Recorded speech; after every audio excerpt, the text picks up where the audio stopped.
Good evening and welcome to From the 80s View. I'm your host, Dr. Cedric Brown. Before we get started, as I do every week, I'd like to give honor to God, who is the head of my life, and be thankful to Him and grateful to Him for all the things that He's allowed for me to do thus far. I would not be the husband I am, I would not be the father I am, I would not be the professional that I am. And so I want to make sure that I do that. And then before I welcome this young man um, uh, into our show, I want to also recognize that it is Breast Cancer Awareness Month in October. Therefore, on the show today, I am rocking the hot pink so that I can show support for our women and for breast cancer awareness because it's important. We have to be able to support and be able to um, show awareness to a devastating disease that has taken far too many. Um, and We want to make sure that we understand that. So we support breast cancer awareness, and the rest of this month, if you can wear some pink to support someone, please do. And let's bring Mr. John Ashaolu back into the fold. John Ashaolu is the director of athletics at Point Park University in Pittsburgh, Pennsylvania. A close and dear friend, colleague, and we've known each other going on 3 years now. Yeah, Welcome to the show, John. How are you? I'm good, man. Thanks for having me. Really appreciate it. Well, it's a pleasure for me to have you, John, because as we talked in the green room, and then we talk probably maybe once every 2 weeks. Yeah. Um, Things are exciting for the both of us, and just want to talk to you real quickly about a couple of topics that we're going to speak about today, John. What does leading small college athletics departments? What does that mean to you? Ooh, a diverse set of skills. Having Okay. a diverse set of skills. All right. And then um you and I we share some similarities, right? So ascending to Yep. high level roles in collegiate athletics with non-traditional backgrounds, what does that mean to you? Just pretty much just work ethic. Just work ethic. It's not the the normal path, but I think when you grind and you work hard, you make the best of it. Absolutely. And professional development in athletic administration, John, what does that mean to you? Just means being a lifelong learner. Just thirsting for knowledge, always being curious, having a growth mindset. That's quality. That's quality, John. These and other topics we'll be talking about on this evening's show from the 80s View. Let's get it.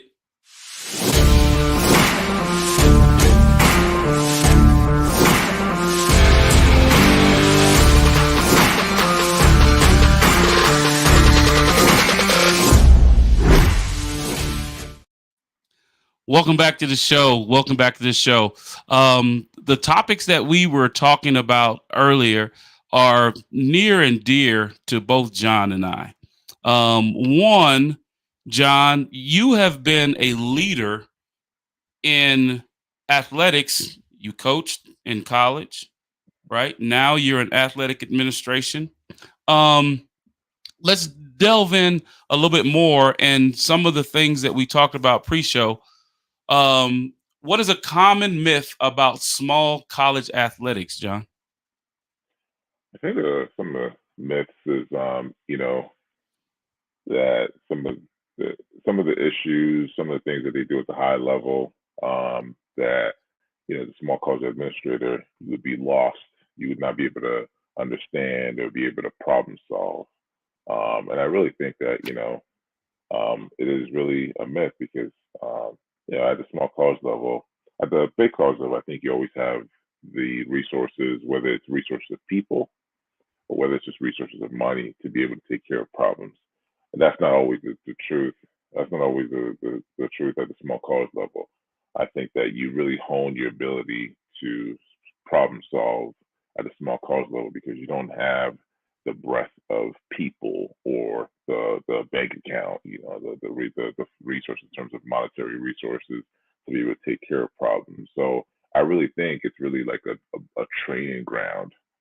Small, if you're able to do it at a small college level, and that goes for coaches too. If you're able to do it at a small college level and have success at a small college level, I feel like when you're able to get to, a higher level where there's more resources, more people at your disposal, I feel like you're going to be able to just hit the ground running. So I think that's one of the myths that I just been talking to some people that don't know and have never worked at small college level. Some people are fortunate enough, just to be able to, as soon as they want to get to athletic administration, be at the highest level. But there's other people like us that you really have to, like the kids say, get it out the mud, right? And I think that it's really a training ground to basically really understand the whole enterprise, right? And when I say the whole enterprise, I mean the college athletics and how it fits into higher education. I think it's really a real training ground for you to really understand how those two mesh together and how those two fit in. Because at small college level, like I tell people all the time, like I don't have like a marketing department within my athletic program. I don't have like a big like a fundraising department of like 10 people within my athletic program. I have to work with our partners across campus. I have to work with central advancement to make things work. I have to work with, even if it's even down to the little things such as physical plan, like janitorial services, things of that nature. I have to work with our partners across campus to make our days, to make everything go day to day. So I really think that small college level, you are grooming yourself to be a deft problem solver, deft collaborator because you're forced to do that at this level.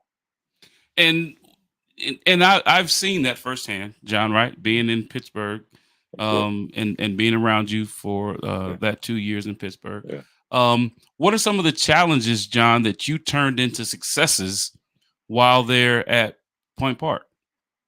Well, I think that one of the main things, first things that I did when I first got to Point Park University is, I saw that we were having some pretty with athletic programs, and one of the things that just really dawned on me when I first got there was we did not have a strength and conditioning program, and I just couldn't fathom it. Like, how do you have athletics and not have a strength and conditioning program? It just those two went hand in hand with me because I was, as a former college student athlete. I mean, we had that. I mean, my two younger brothers that played college basketball, and all the kids that have coached over the years. That's just something you have, and when you start when it starts getting late in the season, that's where you really see the fruits of that labor.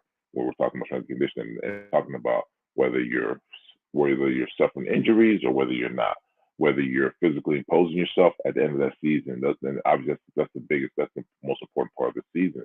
So I started really seeing that some of our student athletes really bodies were breaking down. We were getting more injuries than typical. And then when you just look at like when two teams walk out there, you look at like our team's physical profile. You look at the other teams, you're like, wow, like The the other eye teams, like, test. yeah, the eye test. They're like the other team's really getting in the weight room. So again, it was something where like, okay, how can we do this? How can we get this together and get a strength and conditioning program for our student athletes? Because I think they need it, they deserve it, they should have it. Obviously, we don't have. Again, it goes back to a lot of things go back to resources, right? We don't have the money to be able to hire, two full-time strength and conditioning coaches. But with myself, I feel like I'm a connector, right? I'm a guy that likes to just, I'm very relational, very intentional on creating relationships. Hmm. Being a former coach, I have a lot of relationships with the coaching side. Being an administrator, I have a lot of relationships on that side too. So, just from talking to a couple of different people, I was able to connect with a guy, Todd Hamer, who's a former head strength and conditioning coach at Robert Morris University, George Washington University, and a couple other universities. He played a college game and and had built his own business in the North Shore, which is like 5-10 minutes from our campus, Right. where he Yeah. had his own gym. He had a bunch of trainers working underneath him, and a bunch of trainers that were former college the conditioning coaches. So and we just knew a lot of different people. We just kind of like when you and I talked. So we talked, we connected, come to find out, like, a lot of the people that he knew in the basketball world, I knew. We just kind of we bonded over that. And I was like, look, I need you to help me out, man. We got to figure out how this can work. I need strength and conditioning coaches for my program. I was like, I can't hire anybody full time. I don't have that. So that within that conversation, we just worked out a system where, like, he was really about it. He's really a great guy. He's great about giving back, and worked out a really good rate for us, where he would enlist some of his strength and conditioning coaches to come To to your our program. campus and work kids out. Some of our bigger teams that had larger numbers, we would go to their gym in the North Shore, because it's only 5-10 minutes away. So within that, we're able to build a robust strength and conditioning program where, man, like, a lot of the kids are just loving it. Some kids that have been at Point Park for 2-3 years, now they're with these coaches that know what they're doing, that are professionals, and they're getting these strength and conditioning programs throughout the year, which is tailored to their programs. So that baseball is going to lift a different way than cross country. Cross country is going to lift a Yep, different way than track and the field. So basketball. these Yep, yep. coaches were really good at their jobs, and it's just been growing. Now I think we're in year 3 or year 4 of this partnership. And it's been great for us, man. It's been great for us. It's been great for our program, the health of our student athletes, just the physical profile, and that's, again, a lot of our success.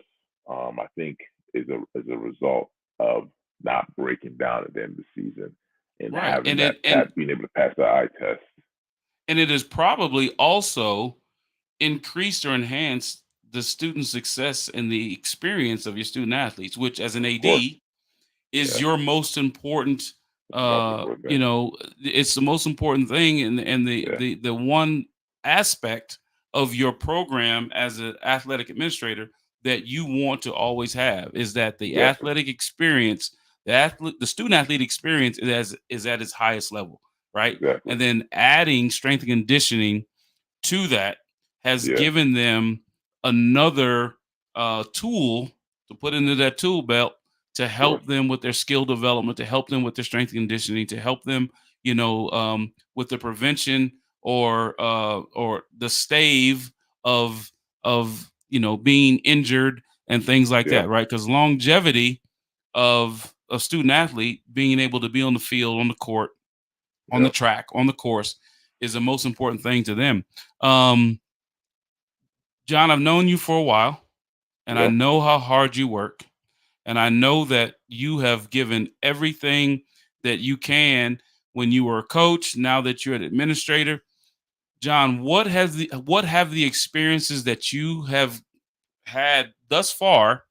How have they prepared you for a higher level position, maybe NCAA Division One, NCAA Division Two? How has it prepared you for that? I think it's really just prepared me just to be able to handle any side of the house. I think too much in our business, people want to put people in boxes, like, okay, he's an internal guy, or he's an external guy, or he's a compliance guy. But I think that with my depth of experience, with everything that I've had to do, because when I switched over from coaching, 'cause initially I wanted to be a head coach, head men's basketball coach, and I switched over from coaching side to the administration side. I went straight to the chair. Yes, it was at a high school level, but it was at a very successful high school program. So I didn't go to be an assistant AD and work my way up. I just went from being working on the college basketball side and went right into the chair as an athletic director.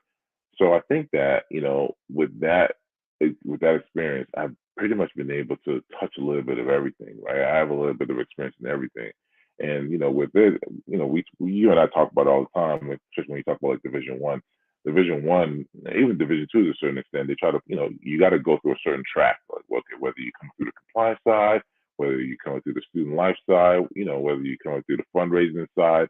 But then when you get to be an A, you're going through your different tracks and working your way up. And then when you get to be an AD, you have to understand every parts of the athletic Absolutely, program. So absolutely. it's kind of hard like that. But my thing's the opposite. I've been in the chair where all along I've had to understand everything. So I just think that what it's prepared me to do is just being able to I can I can understand if let's say I'm a Division One AD, I can still understand I might not know everything from A to Z, but I have a good enough understanding of every aspect of an athletic department. And what's also important is I can help advocate for the people that I'm serving, right? The people that are my assistant ADs, whatever it might be. I can advocate for them. I have a good enough knowledge of what their specificity is.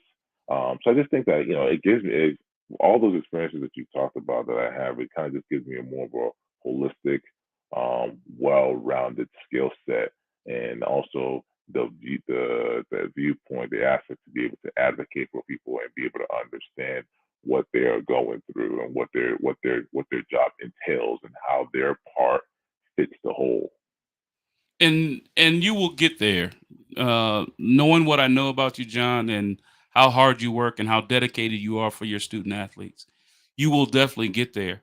And we're going to continue on that track that you talking about, non-traditional. We'll pick that up once we come back from this break. You're watching From the AD's View. I'm your host, Dr. Cedric Brown. We will be right back after these messages.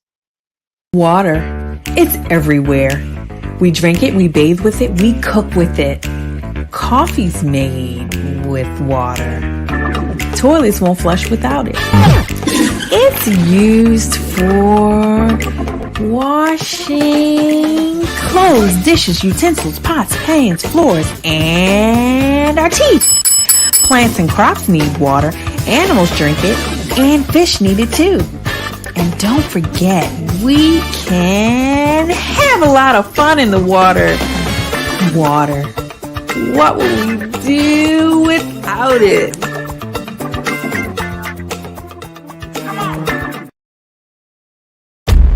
From the creative team that brought you The Browning Project and Dead by Morning comes a new thriller that will change the way you look at white-collar crime forever. Falling from the Sky.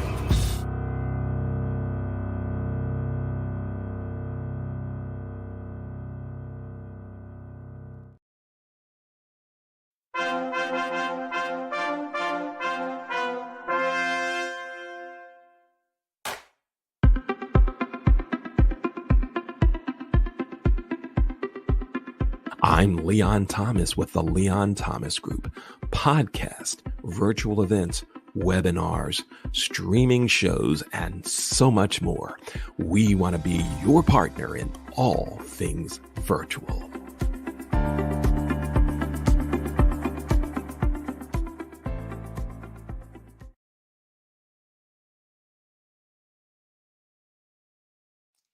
Welcome back to the show.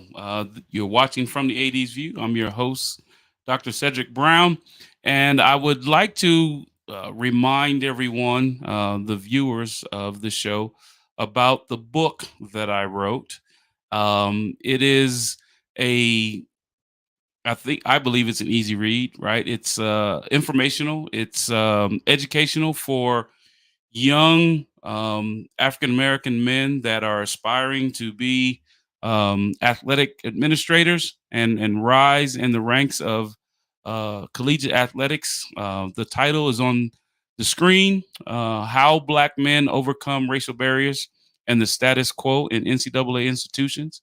If you scan the QR code, it will take you directly to Amazon Books, where you can purchase the book, and it's available in hardback. It's available in paperback. It's also available digitally. And if you are one of those who purchased the book, I really appreciate you and thank you for your support. If you'd like to contact me, you can reach me at on my website, cedricmbrown.org, or you can reach me at LinkedIn at Cedric M. Brown, PhD. That's my LinkedIn. Or you can email me on our new email, which is fromtheadsview@gmail.com. Our show is every Sunday evening at 6:30 Central, 7:30 Eastern Standard Time. And if you can't catch our show live, we will be recording shows moving forward that you can catch on my YouTube page, or on the Leon Thomas's YouTube page. And those will come out. I believe they're on Wednesdays, and there are varying times, but we will get those out to you. Let's bring back my guest, Mr. John Ashaolu. Hey, John. You in our previous conversation, John, you were talking about non-traditional ways of rising through the ranks, right? And I was a JUCO coach, basketball, and at one point in time aspired to be a Division I head coach, right? And oftentimes we can get pigeonholed into, well, they're a JUCO coach. Yeah. How would they be able to handle coaching at this level, right? And most people don't understand that the same athletes that Division I coaches recruit, I'm recruiting the same athlete, right? Exactly. At the JUCO level. The difference is the athletes that are making it to the Division I level, they are better scholars, right? Their attention to detail and academics is a little bit more sustained, and their rigor is. But we're recruiting the same athletes now. As you and I talk, ascending to a higher level in athletic administration, when you are a non-traditional person, right? You go to a traditional, for the viewers. Traditional would be go to the school for 4 years. Maybe you're an athlete. Then you go and you have a graduate assistant ship in the athletics department, whether you be in compliance, whether you be in development, whether you be in facilities or whatever the case may be, right? And then you rise through those ranks. Well, non-traditional would be like me, right? I didn't do any of those things. I went from coaching, like you, into athletic administration, right? And then I'm working right now as an administrator over all administration, right? I'm over compliance. I'm over academics. I serve on a Title IX committee. I work with our SAC leaders and things like that. Talk a little bit, John, about your ascension to where you are now. Share your journey with us a little bit. Okay. Yeah, I mean, like you said, it's you talked about the traditional steps and how you ascend through the traditional background. With me, I just again, I play college, and my big thing, all while was initially I wanted to get to the NBA. When I kept on playing, my senior year came out, I was like, well, I'm probably not going to play in the NBA. I wanted to do, and the next thing that came next was coaching, right? I started coaching. I had two younger brothers that started playing AAU, and they were getting to their latter years. Especially my youngest brother was getting into the high school year, so I was actually coaching. Like started my junior year of college. When I go back home in the summer, started coaching him. So when I graduated, I was like, I knew a little bit about the athletic director position because I did an internship like my last year, my senior year in the athletic department. And I was like, and that kind of really opened me up to seeing what happens within the athletic department. But still in all, I want to coach. I've been around the game, so got into coaching right away. I coached at a junior college. As soon as I graduated, I was coaching at a junior college in Texas. Did that for a year. Yeah, after that, went to got a position at Duquesne University. Was working there as assistant director of basketball operations. Worked on the basketball staff. I was there for 2 years. And after that, I was fortunate enough to get to East Carolina University. So I'm at East Carolina University, FBS school. Bigger conference. I was like, this is it. I'm ascending up. That's right. I'm here. A couple years, yeah, I'm here, right? A couple years from now, I can see him be director of ops, then move to assistant coach, an assistant, and then get a head coaching job. But then after my first year at East Carolina, close to the end of the year, my boss calls me and he's like, "Hey, we've been fired." I'm like, "Wait, what?" Like, I just got fired. We've been right. Let go. I'm like, man. When I was just like, man, look, I don't know if it's what I want to do, man. Like, getting settled in here. I see the stats. I'm grinding hard, making those content, and I was like, well, let me see what I want. I want to get to administration. At that point, I don't have the people around me to kind of help me navigate that. Hey, John, you want to be an administrator? Try to get to a Division I school, get to the highest level Division I school you can get to, and just get in there. No one really was around me to kind of like help me navigate those waters like some people have. So it was like I saw I wanted to be an athletic director, and in my mind I was like, all right, I have a great work ethic. No matter where I start, I'll work hard, I'll grind, and I'll get to where I want to be. And I was like, I knew I wanted to be a Division I AD. I was like, well, let me see if I can let me see where I want to get in, where I can get into. So a high school job just happened to open up like really, immediately after my term was done at university back in Pittsburgh, AD position. I was like, well, if I can get in there, and then just work my way up to maybe a JUCO or maybe even like a D2 there. And I got the job at the high school. It was private high school. Again, I think it was very similar to college level because you have to fundraise, right? Because it's not a public school. You got to fundraise for everything Right. you want, and people are paying tuition, right? So Right. parents, student athletes, they have a certain expectation of the athletic program, Right. So and they Have have access to you. they have access to me. So, it was very similar to the college level. And so I was fortunate enough to get that job, did that for a couple of years, won a lot there, won a lot of championships, still a lot of really good things there. And even I had to actually even one time coach the women's basketball team because I lost the coach right before the season. So anyway, I did that for 3 years. And JUCO, community college job, athletic position opened up right around here in Pittsburgh. And it was a job where I could apply. If I got, I wouldn't have to move. So I was like, hey, this is the next step, right? I'm It'll be a grinding, I'm win-win. working Right. hard. Right. Yeah, so this is the next step and what I probably should do. So, got to apply for the junior college, was able to get that.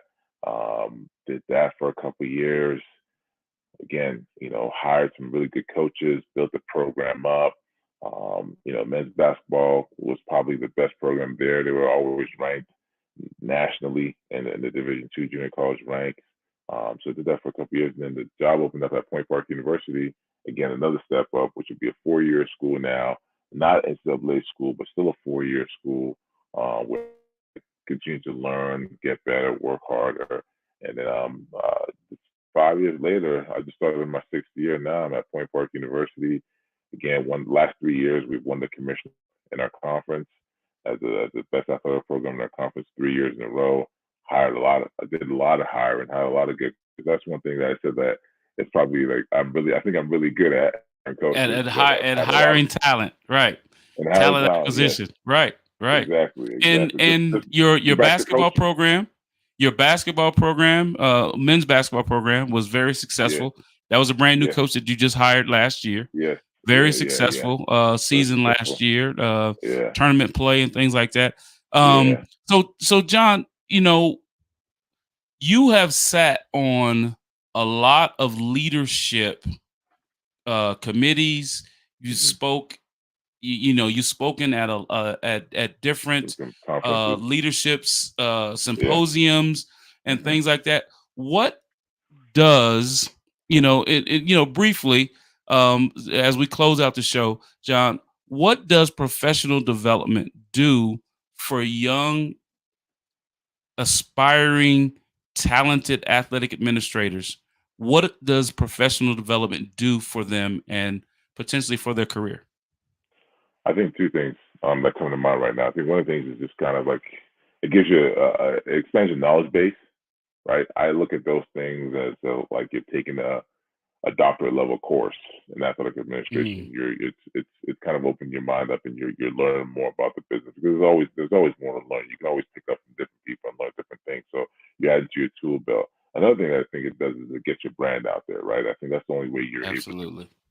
grow, and because this business is all about who you know, right? So I think it's kind of helping to get your brand out there. People are seeing you around, people are seeing you in these different avenues, and especially when Mm-hmm. when you're speaking or you're getting interviews, things of that nature. It's kind of just building your brand, it's getting your brand out there. So those are two things that I think it does. But I really love it for the knowledge base. Again, I go back to, I'm a relational person. I'm a connector. I love connecting with people because, as you know, the world is small, but the athletic world is very small. There's 7 degrees of separation, and athletics might be even 5 degrees of separation because everybody might know somebody else. So I for those reasons, and I think it's just, again, going back to the growth mindset things, it's helping you continue to grow within the profession and as a professional. Well, and I can again attest to that, because you are a connector, right? You saw me post something on my LinkedIn page, and I will always say I think that LinkedIn is God's social media page because Yeah, it it has connected me to not only you, the producer of my show, Leon Thomas. It connected me to him. yeah, I just said just happened to, I want to thank God because he has allowed me for the position that I had. And here comes John Ashaolu reaching out saying, "Hey, I didn't, I know you're over there at Winchester Thurston. I'm over here at Point Park." And that's how we got connected. I'm a big believer in faith, as I know that yeah, you are also, yeah. John. John, what has faith done for you in your professional career, and what has faith done for you and your family? My professional career, just it's basically just helped me to persevere. Right, you're gonna have when you're in a leadership position, there's gonna be some bad days, there's gonna be some good days. They say it's lonely up top, but I think that when you have a relationship with God, I don't think it ever gets lonely. I think you can always fall back on that. You can always fall back in your relationship with God to get you through some hard times and be able to kind of be able to see down the road, right? And personally, for me, I think it's just made me a better person, a better father, a better husband. It's something that I can impart on my kids, right? I have 3 kids, and a relationship with God is something that is something else as a father that I can give them. So yeah, man, it's all about and I was raised that way, right? I was raised in a Christian household, and then my parents passed. I have the privilege of passing on to kids, so it's very important in my life and my family. Absolutely, absolutely. And John, I when I think about you and we talk very often, I talk about how to my boss and my colleagues how Yeah, talented this young man is. And I had an appreciate it. opportunity to speak to someone in a search firm, and they just called me and said, "Hey, Dr. Brown, I'm looking for someone that can fill this type of position. you know who do you have in mind?" And right away, I won't mention her name or mention the search firm. You know who it is. I I didn't know said, it. "John Ashaolu," and she was like, "You are so right. I'm surprised that didn't come to my thoughts." And you were Yeah, so right, Dr. Brown. Thank you so much. And yeah, and I'm going to put that name down. I said, because if you can put John Ashaolu in front of decision makers, yeah. it's going to be an easy decision for them to make right now. And that doesn't mean that every single one that we go in front of that we're going to get, because you and I both know sometimes it's just not his will It might for not us be. to Yeah, have it right. not the fit. And Yeah, I went through it. You recently went through it, and it's just not that time. And so that yeah. means that what I love about you, John, is that um you know you come back in the situation that you're in at Point Park, and you're still killing it, man. and Oh and yeah, and I take my hat off to you, John, because when you talk about grind and shine, you are definitely a grinder and you're definitely a shiner, man. And I appreciate it, man. truly appreciate the fellowship and the Yeah, brotherhood that you and I have shared thus far, and that we will continue to share. John, right. if the viewers want to reach out to you, John, how can they do that? What's the best way for them to get in contact with Probably you? Best place probably on X, Twitter, now known as X, at Point Park UAD. That's why I'm always on Twitter.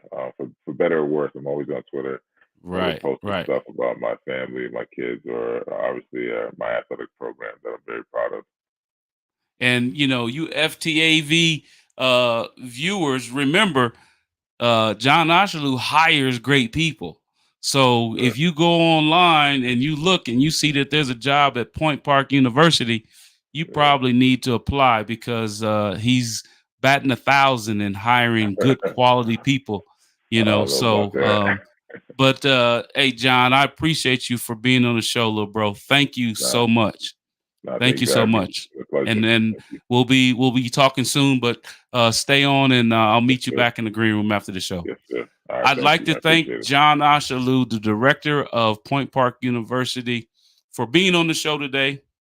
And before I close, I'd also like to give thanks to Mr. Leon Thomas. He is the producer of the show. He is a big brother. He's a colleague that has given me the best opportunity that I can have as a professional. Um, and I want to ask all the viewers to pray for Leon and his family. Leon is a giver in the DMV area with Racquetball Revival.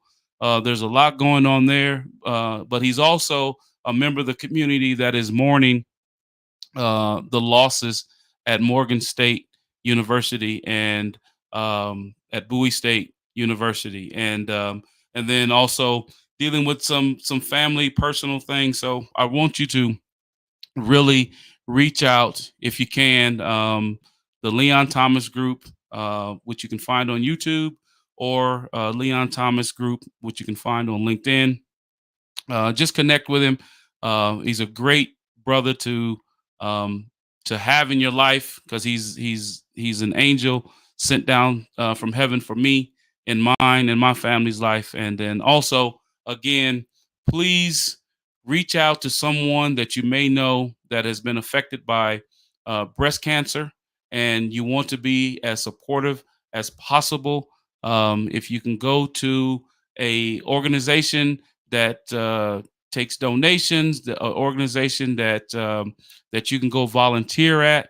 I know that there's some walks and some runs that are coming up. If you can participate in a walk and a run, that will help tremendously, because we want to find a way to eradicate or eliminate cancer from our families, friends, and around the world. So I thank you for joining me this evening. And again, we can be seen on Sunday evenings at 6:30 Central, 7:30 Eastern.